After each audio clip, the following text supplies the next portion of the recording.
Right then, so a quick walk around video for a fabulous looking Honda CR-V.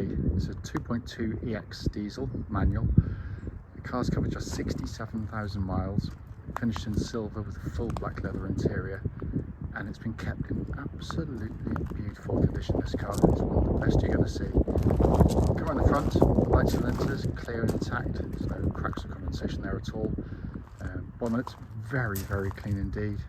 Any stone chips are microscopic. Come down the near side, absolutely mirror smooth in the panels. It's just got a natural lustre about this car. Near side front wheel, very good. It's got rim protectors fitted, which is a lovely sign of ownership. Also, the paintwork was treated years ago against ultraviolet rays. And it just looks, and it's just been washed. It hasn't even been polished, and it's just got such a crisp feel about this car in every way. In the back, again, very clean and tidy. Offside of the car, as with the near side, just beautifully smooth, absolutely totally clean. And offside rear wheel, again, stunning condition. Final wheel again, absolutely fantastic. It may well be 11 years old, but that car looks, so it's one of the best you're going to see. Coming to the back, huge boots. It's been kept in really nice condition. It's coming to the rear now on the passenger side. Leatherwork for a CR-V, because these are normally heavily used cars, family use. The leatherwork has been kept in beautiful condition. Coming to the front now, passenger side first. Full set of original Honda mats fitted to the car. Passenger seat there, been given minimal use. So finally coming on the driver's side, door card lovely and clean, same with the footwell area. The driver's seat again in super condition, only a tiny bit of wear just slide in and out, but for an 11-year-old car that's in beautiful condition. So inside the car now, engine running as always, so the dash can be seen illuminated, and again in absolutely stunning condition there. Sat nav, as you can see, working exactly as it should. Just pop the car into reverse, you can see the rear parking camera, which complements the front and rear parking sensors fitted to the car. Coming down, so it's just been treated so gently. Finally, just to show you, 67,041 miles, and there are no warning lights on the car at all. Right then, this is a quick road test video, and this is for a Honda CR-V 2.2 EX diesel. The car is registered SN13WXU, and mileage at the start is 67,041 miles. The reason for doing these videos is really simple. We just want to make sure that if anyone's online looking at any of our cars advertised, they actually get to see that car in operation. The reason we've always felt it important is because we've seen too many cars which have looked perfectly good in photographs or description, but only to get there and find out it's got an obvious fault that shows up when you drive the car. So that's why we do it. Also done on these really quiet country roads in this beautiful part of Gloucestershire.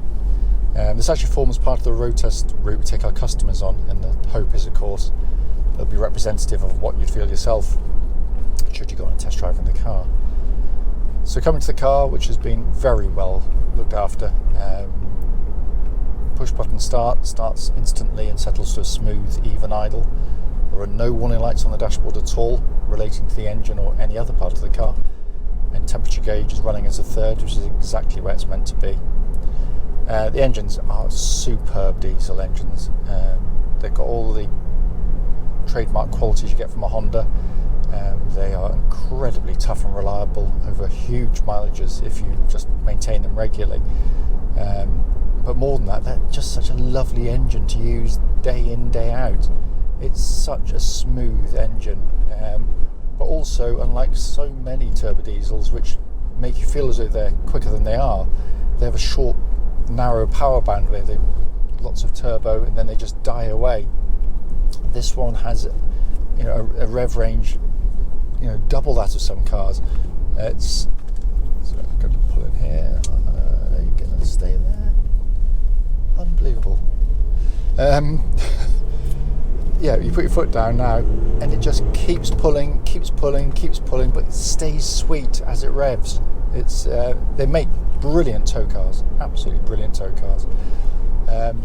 Engine then feeds into the clutch and gearbox. Clutch in the car, lovely and smooth. Bite point's exactly where it's meant to be. And then the 6-speed manual gearbox. Object lesson to other manufacturers in just how to do a gearbox. First of all, the positioning of the gear lever, the angle it's at, means that when you change gear, it's just such a natural action. But also that the gear change is, by comparison to most of them in this sector, really short and snappy in the way it engages the gears. It's a really lovely gearbox to use day in, day out. And that would easily go into some of the other manufacturers' much sportier cars. It's that good. It also, by the way, exhibits no wear. It changes gear exactly as it would have done when it was new. Coming on to the steering and chassis of the car, Honda have always done this brilliantly well with the CR-V. They were light years ahead of the game because it drives so car-like.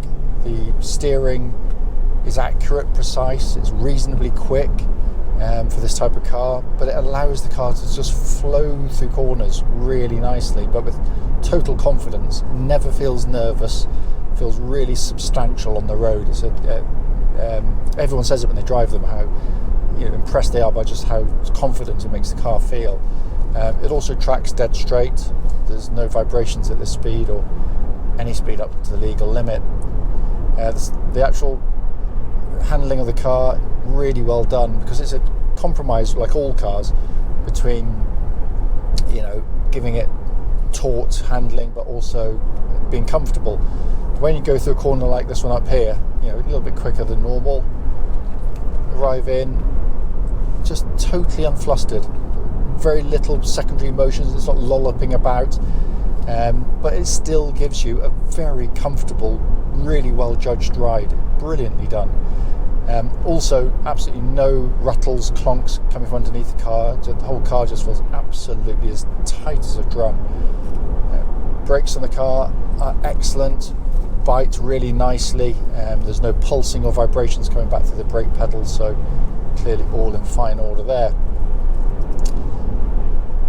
And then coming inside, first thing you're aware of straight away is fantastic visibility all around in the car. Again, you feel very confident in the car. You haven't got loads of blind spots. You've got huge wing mirrors which help with sort of lane changing and manoeuvres. You've got quite a low dash line as well, so you've got really good visibility, and I can actually see the bonnet, which is a miracle in modern cars. But the other thing which videos can't get across is just how well built these things are. No squeaks or rattles, really robust cars, and just a really lovely place to sit. The dash layout, whilst it's very highly equipped, doesn't bewilder you when you get in the car and think, oh my goodness, there's buttons everywhere. It's a really simple car to operate, even if you don't want to use half the functions. Sat nav working perfectly, of course. Down below that you've got a dual zone climate control system, so you can have different temperatures side to side. All of the switch gear has that really high quality damped feel, really nice sort of tactile feel to them. And it's not just skin deep, they really are that high quality. Air conditioning, by the way, pumps out lovely cold air. We checked it in a nice warm workshop earlier on today. Heated seats, again, working exactly as intended. And then to come to the dash binnacle itself, lovely crisp white on black dials, easy on the eye, impart the information perfectly so you're not distracted as you're driving the car. And then finally you've got this lovely leather bound steering wheel which feels great in hand. It's been beautifully kept in here, really, really tidy car, this one. One button you won't find in a four-wheel drive CR-V is a button for the four-wheel drive, because it does it completely automatically. Basically the way it works is really simple. The car runs in two-wheel drive, front-wheel drive pretty much the whole time, because you just don't need four-wheel drive on when you're driving in perfectly good conditions like I am right now, which most people are for 99% of the time they're driving. The way it works is if the front wheels started to lose grip, let's say on sort of snow, mud or ice or something, it instantly brings in the rear wheels seamlessly to give you four-wheel drive, and it does it more quickly than you could ever react yourself, because it does it, let's say, using the traction control system of the car. The advantages of the system are really obvious. You're going to get through your tyres less quickly, use less fuel as a consequence, and you also put less mechanical stress through the vehicle. So much so that, as I always say, we've been selling these thousands of them now for nearly 3 decades, and we've never put a spanner that I can remember on the four-wheel drive system of one, so they are tough. I can't fault it. Drives absolutely beautifully.